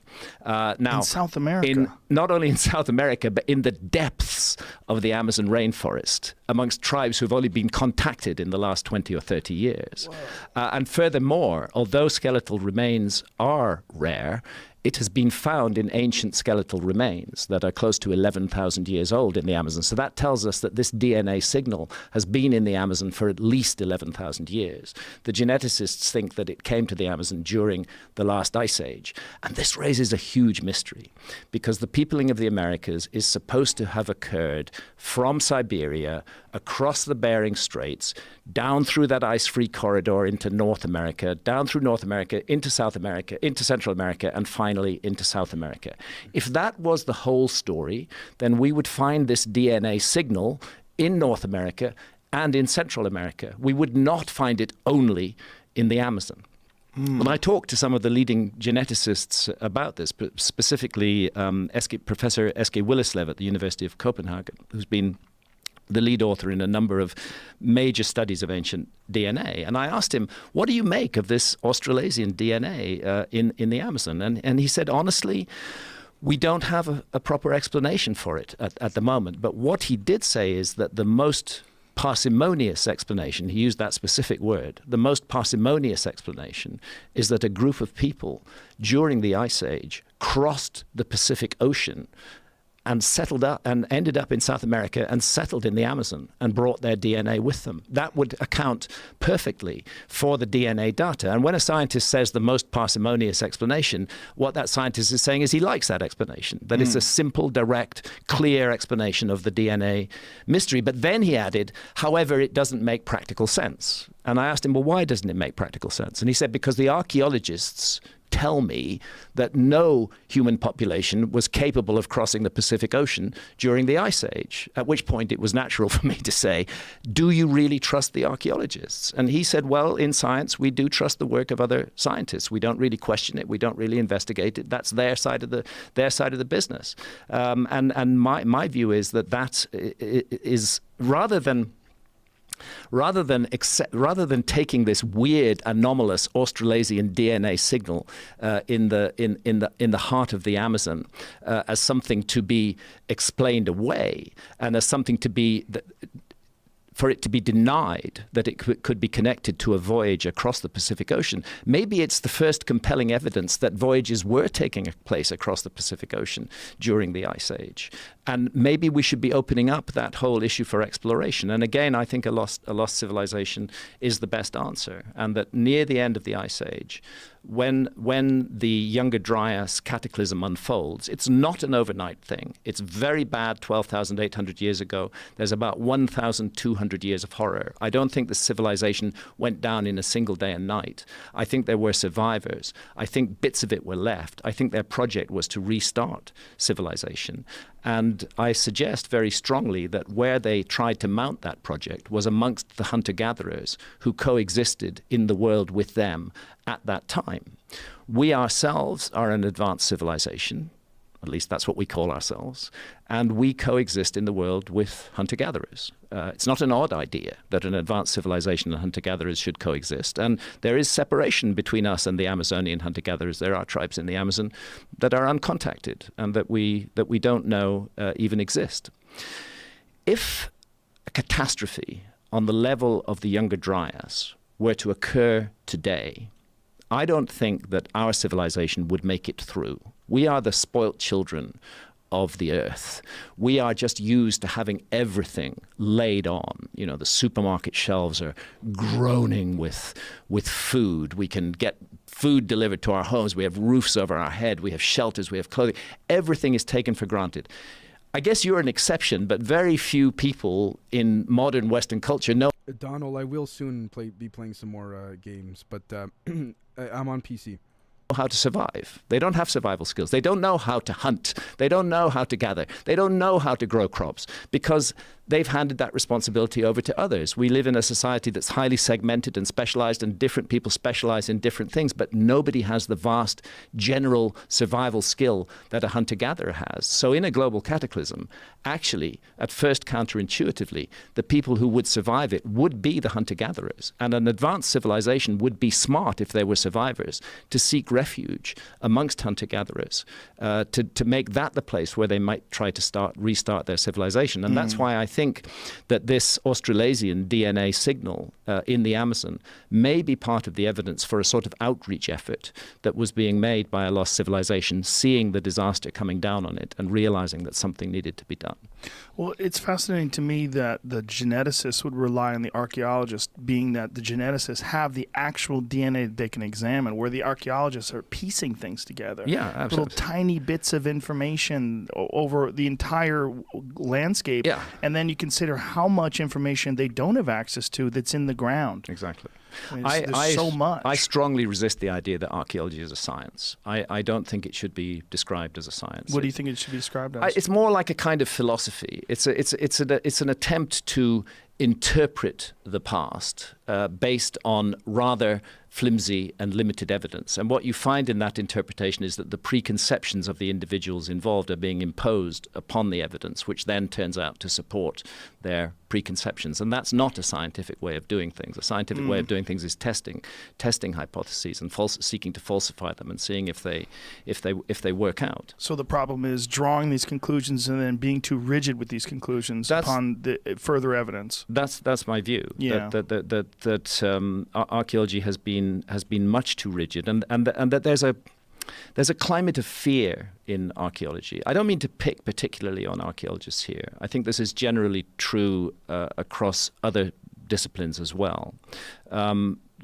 These days, academics are driven by the need to publish research papers. That's what they build their careers on. If they can get a paper on their bit of research published in Nature or the Proceedings of the National Academy of Sciences, etc., that's good for their careers.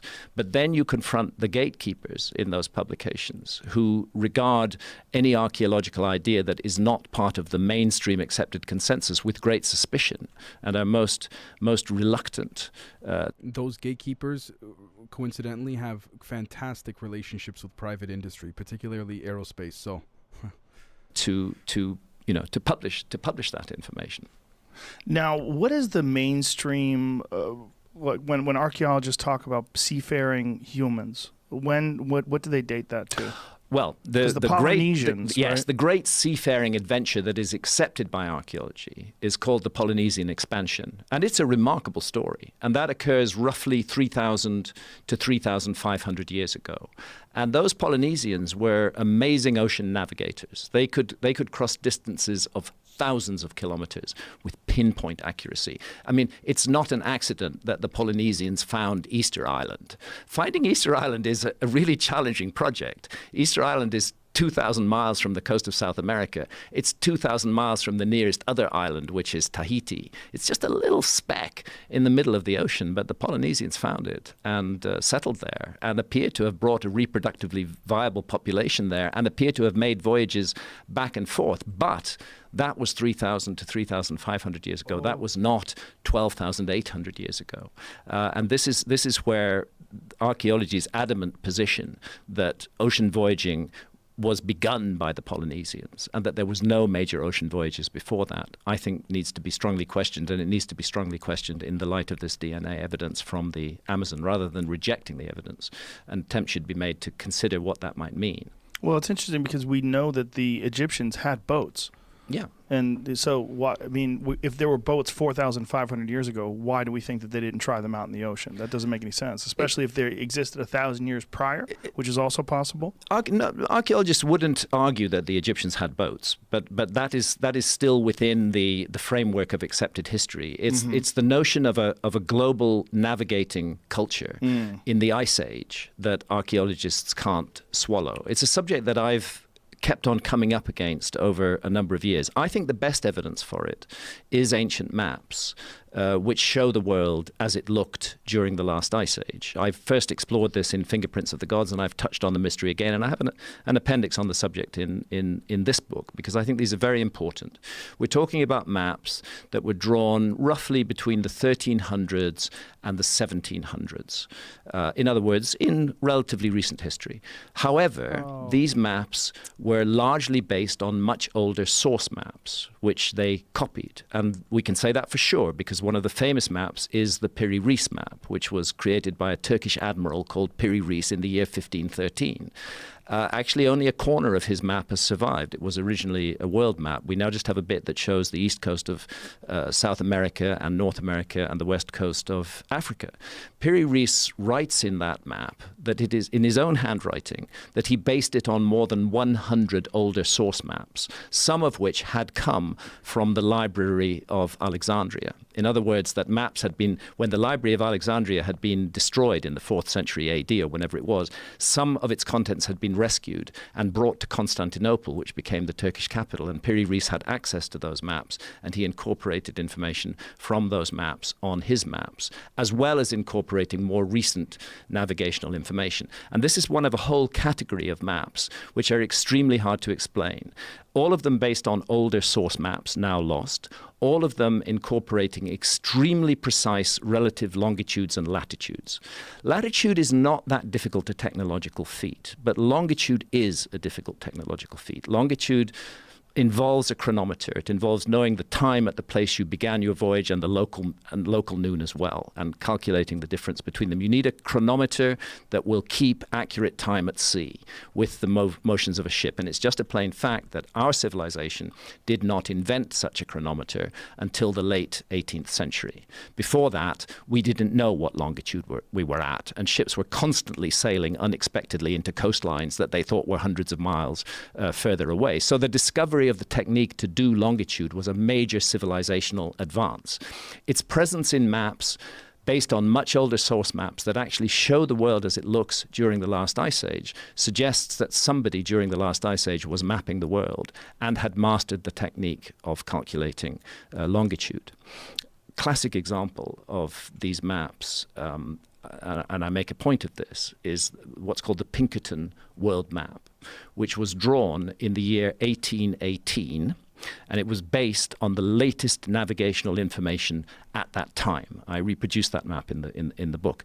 What's missing from the map, entirely missing, is Antarctica. There's just a hole at the bottom of the world. There's nothing there. And the reason there's nothing there, there's another Pinkerton map that shows that. The reason that you'll need to find one that's centered on Antarctica. The reason that Antarctica is not there is that our civilization hadn't discovered Antarctica in 1818. Oh. So they couldn't authentically put it on a map in 1818. Actually, we discovered it in 1819, and that's when it starts appearing on modern maps. The problem is that Antarctica appears repeatedly on these much older maps, and it appears in the right place, and a bit bigger than it is today, but very much as it looked during the last ice age. So what all of this suggests to me is that the world was mapped and explored by a global seafaring culture with a level of technology that was at least equivalent to ours at the end of the 18th century during the ice age. Wasn't there also a map of Greenland that showed it underneath the ice? Yes, there are. And another intriguing thing, I mentioned the Piri-Reis map just now. Shown on the Piri-Reis map, lying off the east coast of North America, is a large island with a row of megaliths, like a road of megaliths, running up the middle of it. That island is in the exact place of the Grand Bahama Banks. Is it on this one? Yeah, it is. But can I point it out to you because Sure, the map's sure. rotated? It's it's there. That's right there. Okay, this thing. That one. Okay. Right here. That's great that you can bring this up, Jeremy. That's really Amazing. good. So this island is sitting there off the southeast coast of North America. Look at the way they used to draw things back then, too. And what you see running down the middle of it is this road-like feature of megaliths. I'll point Yes, them out again. I see right there, yeah. These here. Mm-hmm. These here. Now the thing is, there was a long period of my life when I did a lot of scuba diving, and I was looking at underwater structures. And one of the sites I dived on was the Bimini Road, which is in the Grand Bahama Banks. And the Bimini Road is exactly where that island is. And here's the issue. I don't care whether the Bimini Road is natural or man-made. For me, the mystery is that it is shown above water on that map. And the last time it was above water was thousands and thousands of years ago. So for me, this is all evidence that we shouldn't dismiss the possibility that our ancestors had achieved a level of technology where they could explore and map the world's oceans. We shouldn't dismiss that. There it is right there. So we don't know what those stones are or how they were created, but boy, do they look artificial. That's Yonaguni in Japan we're looking at now. But Go back to that image, Jimmy, the last image that we were just looking at. Look at that. Yeah, look at that. I mean, Yeah. that I haven't been bringing up the video because I don't want to get copyrighted, but looks so man-made. And you can see that it's rather like the pattern that's shown on the island in the map. How deep is that today? Oh, it's not very deep. It's about 20 feet. But we think that was above water at some point. It was definitely above water during the last ice age. When it finally went underwater, may have been as late as 8,000 or 9,000 years ago. Is there anything else compelling that's in the immediate area that seems to indicate that there was some sort of a man-made structure? Well, nobody's looked for it. And the whole effort of archaeology has been to dismiss the significance of the Bimini Road. How would they dismiss that? Well, they say they say it's totally natural. Come on, is it? Go back to that image I'm again. looking at some other ones. Listen, but we'll This go is back, the argument. Go back to that image that we just saw. Yeah. Like, are you sure? As somebody who spent a lot of time diving on the Bimini Road, I can tell you I absolutely do not think it's natural. I think it's a man-made structure. But the argument is that it's a kind of beach rock that forms in these blocky formations. Does it? Is that yes, right? beach rock does form in blocky formations. But here I believe that the beach rock has been used as a construction material. But I repeat, the key issue is not whether the Bimini Road is man-made or not. The key issue is that it features on a map above water. And that is a dating project. That tells us that somebody was mapping that bit of the world when it was above water. And Jamie, that go back to that last takes us back a long way into the past. The one that you just pulled up. Yeah, look at that one. It's a stunning place. It's an amazing sight. It's just like the odds of that being in that order with those uniformly sized rocks for how long is that? Oh, hundreds of feet. It's a huge. It's actually shaped like the letter J. It's a giant underwater structure. It's really an enormous thing and very beautiful to dive on. And there's lots of very gentle, sweet nurse sharks down there that you can play with. So that looks much more like random. That's more random, and bits Yeah. of it do look more random, and bits of it look highly constructed. I would not seek to claim that the Bimini Road is absolutely man-made. My claim about the Bimini Road is it's really fucking weird that it appears on a map above water, Yes. a map that was drawn in 1513 based on older source maps. Now, when they found that ancient Greek computer thing, on what is that called? The Antikythera mechanism. Yes. Yeah. Again, that testifies to a lost navigational skill that we have not taken account of before. Incredibly complex, and it took a long time for them to figure out what that even is. Yeah. What do they think that is now? It tracks the movements of the planets. It's a navigational device. It's a geared, cogged system that allows you to track the passage of time and figure out where you are. It's some kind of navigational device. It's not fully understood. And yet. how old is that? I think that goes back to Greek times. I'm guessing here because the Greek times are not of great interest to me, but I'm thinking around about 500 BC. So at least 2,000 years old, 2,000 plus, and we know that there had to be more than one of these things. Yes, you can't have something like that without a vast effort behind it. Yeah. Human beings were working on creating this geared and cogged machinery that reflected the patterns. in is the that a sky. recreation of it? That's a recreation. Wow. Of something like it. Yeah. Can you buy one of those? It looks like you can buy that, dude. Bookmark that. Yeah. We need one right there, right next to the plasticells. So such a thing is a cultural artifact which Yeah. doesn't just appear out of nowhere. It has to have a context. It has to have a background. And again, my suggestion would be perhaps a secret technology. It's very odd that very few of these have been found, and it may be that ship owners and navigators in Greek times were extremely careful about who they shared this technology with. Of course, it right? may have been as top secret as nuclear power is in our world today. Oh, that makes sense. But the fact is that then we have to. It exists. It's real. Yes. It's there. Yeah. And then we must consider what's behind it. What led to that? Is that just the latest manifestation of something that goes much more deeply back into human culture? And I think that is. I suppose my main message is that we have a so far untold backstory, that we're concentrating entirely on the front story, and the backstory is missing, very largely missing from the picture. And what I've tried to do is to fill in bits of the backstory. Do you have anything in this book about the Olmecs? No, not really. I mentioned them briefly. I explored the Olmec Mystery in considerable depth. Could you explain that to people that maybe in Fingerprints of the Gods? Yes. So it's considered to be the earliest high culture of Central America. Everybody's heard about the Aztecs. Everybody's heard about the Maya.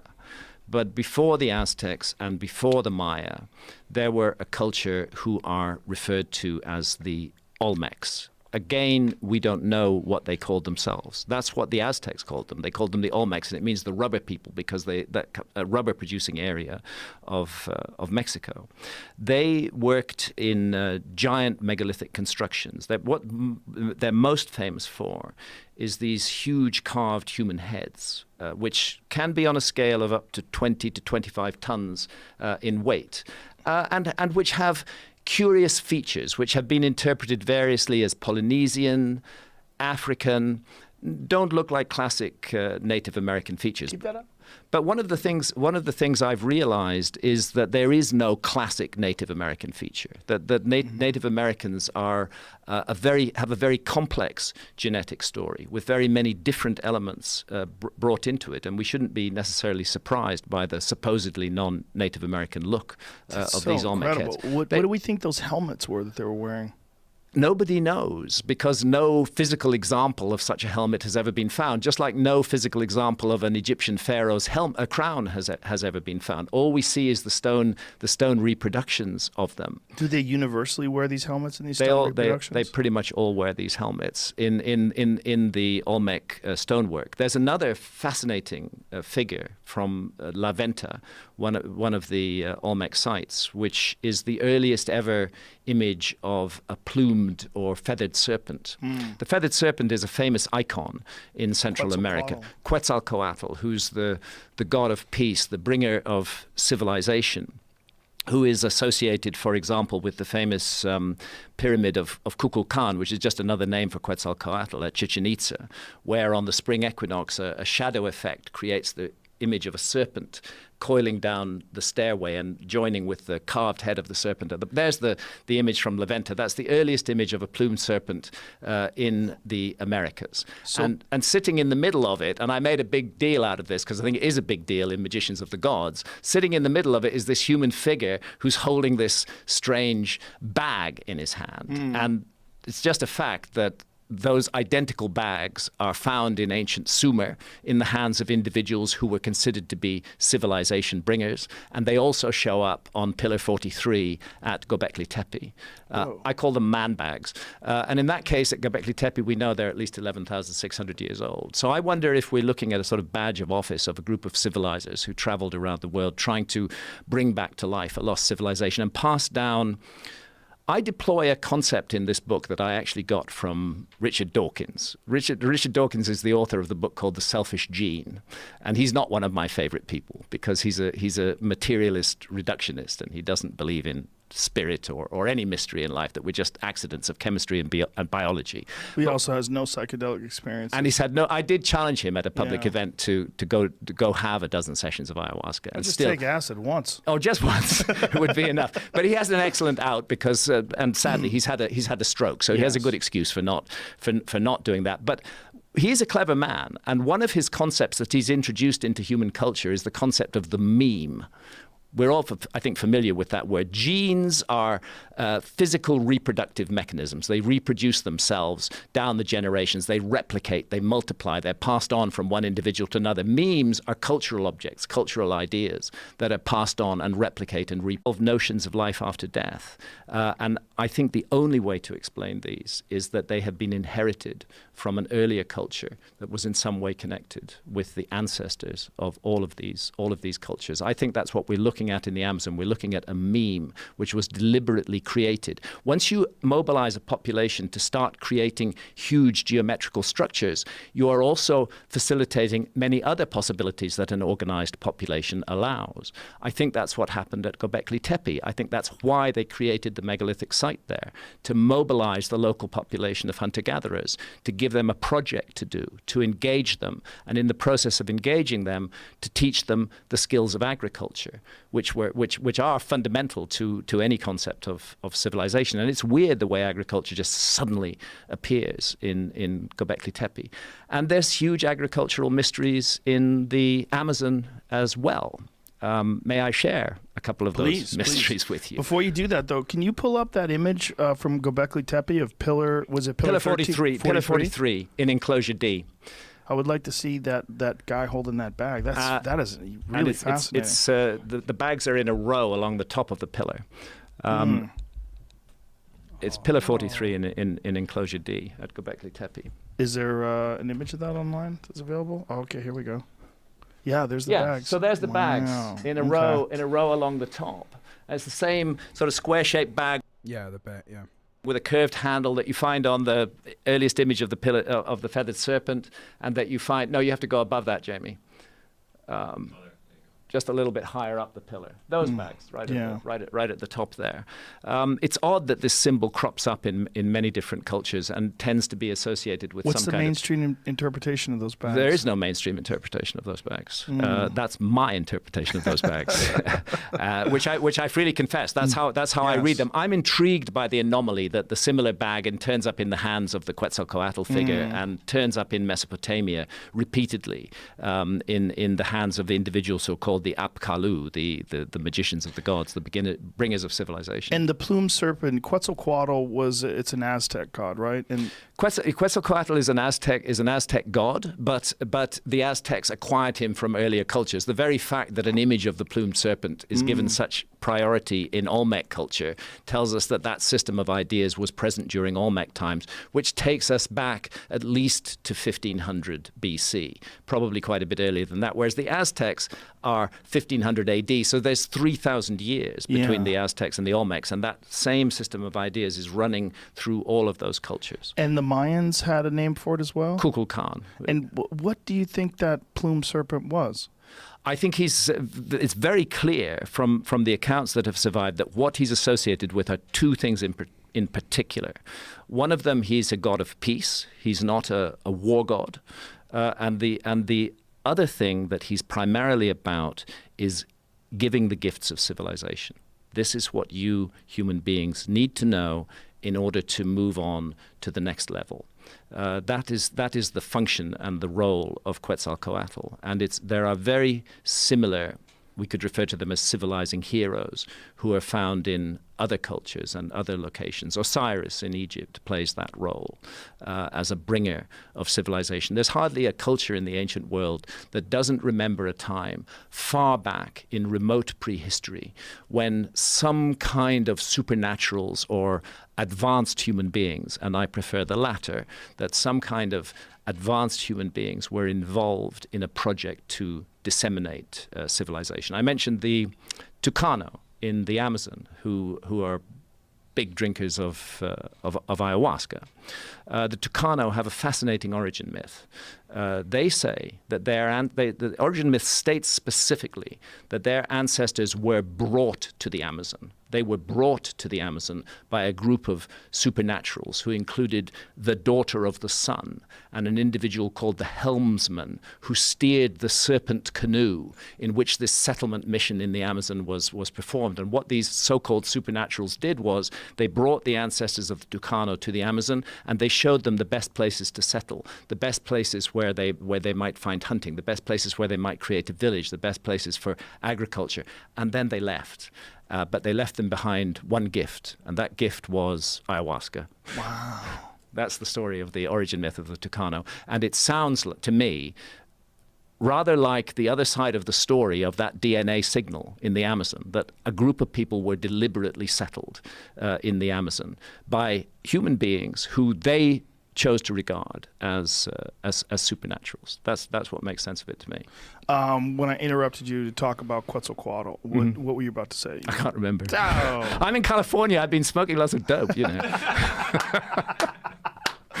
We were talking about different things in the Amazon. Should we rewind and figure out what we said? Yeah, the serpent god you were talking about. Before Quetzalcoatl, before that. I have another question. The Olmecs, you were talking about the genetics of these people that live in Native Americans, that they vary widely. But the Olmecs seem to have very similar features, the thick lips, the wide noses. Why do we think that is? Well, this is part of a curious mystery that is not unconnected to the genetic mystery. It's been known by archaeologists for quite a long time that there are anomalous skulls in parts of Brazil, which appear to show very strongly Polynesian or African features, very much like the features that we see on the Olmec heads. And a number of archaeologists who got into trouble with their colleagues for this have used that to argue many years ago, 30, 40 years ago, that the settlement story of the Americas is much more complicated than we've realized. And what the DNA is doing is it's telling us that there was something really weird happened with settlement. You see, what happened with those African or Polynesian-looking skulls was that they were tested for DNA when DNA technology was not as advanced as it is today. And what that DNA showed was that they were more closely related to modern Native Americans than they are to any other people in the world. So the notion that there was some connection with Polynesia or Africa was dismissed. But now that we have very firm evidence of an Australasian genetic signal, Australian Aborigines, Papua New Guinea, Melanesians, with those kind of features. Now that we have the genetic evidence that that is found in the Amazon, we have to go back to that old evidence and reconsider it. Wow. Yeah, I would love to find out what that is. They've always fascinated me. The Olmecs, it's always been such a strange image, the large heads with the helmets on them, and how... Do they universally look like that? I mean, all of the features are very, very similar. Wow. They're very, very, very similar. And always with the helmets. And almost always. I won't claim that every single Olmec head has a helmet of it, because I think I've seen one that didn't. It's quite a while ago since I explored the Olmec area. But what's fascinating about them is they are supposedly the first high civilization of Central America, that they create structures on a massive scale, that you can see connections between them and the later Maya. That whole mystery of the Mayan calendar was clearly inherited from the Olmecs. It wasn't something the Maya made up. The Olmecs used that same symbolism. So the Mayan... All right, everyone. Probably going to call it. It's been a very long day with lots of recording and all that stuff. And members on Patreon will see... We'll probably... we'll definitely get a first look at the things that we recorded earlier today. But again, thank you everybody so much for coming in. Truly appreciate it. Just a friendly heads up, I'll probably be taking tomorrow off just because been putting out a lot, more specifically on the Patreon more than anything. But again, I can't thank you all enough for coming out, and we will catch you all Saturday and Sunday. We have a lot coming that's going to be super fun. So have a great Thursday evening, everyone.